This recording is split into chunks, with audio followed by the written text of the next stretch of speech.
je discutais à l'occasion d'une visite il y a quelques semaines à La Réunion avec le patron du régiment du service militaire adapté. Le SMA. Et j'évoquais avec lui une idée que la FEDOM porte depuis un certain temps, qui est celle de l'équivalence éventuelle entre formation SMA et CAP. Il me disait, Monsieur le Président, un certain nombre de jeunes que nous recevons sont très loin de ce que peuvent être les requis d'un CAP.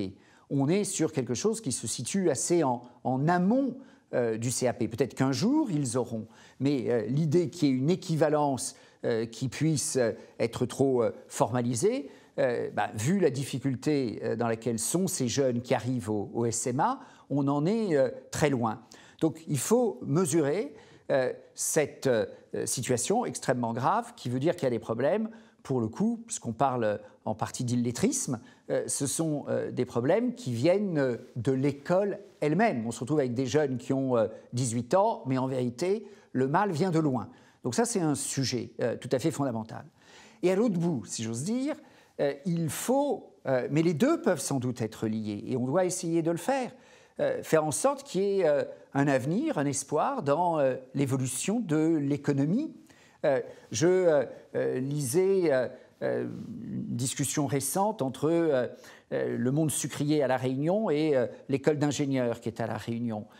Lors de mon déplacement à La Réunion, justement encore, mais c'est aussi un sujet que j'ai évoqué en Guyane quelques semaines après, j'ai souligné combien les économies de petite dimension, qui sont celles des Outre-mer, peuvent être des économies particulièrement intéressées par l'évolution de l'industrie aujourd'hui. Ce qu'on appelle l'industrie du futur, l'industrie 4.0, la capacité de customiser l'outil industriel pour faire en sorte de produire des petites séries.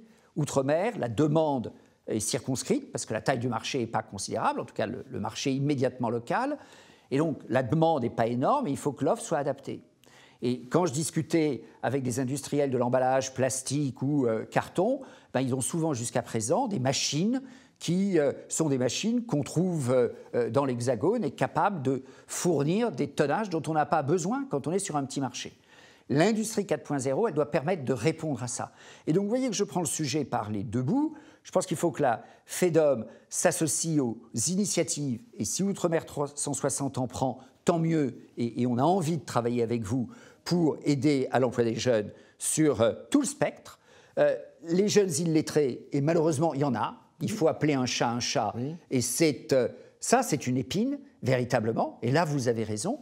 Et par ailleurs, une évolution de l'économie qui peut donner envie aux jeunes de se former, qui leur ouvre des perspectives d'emploi sur place.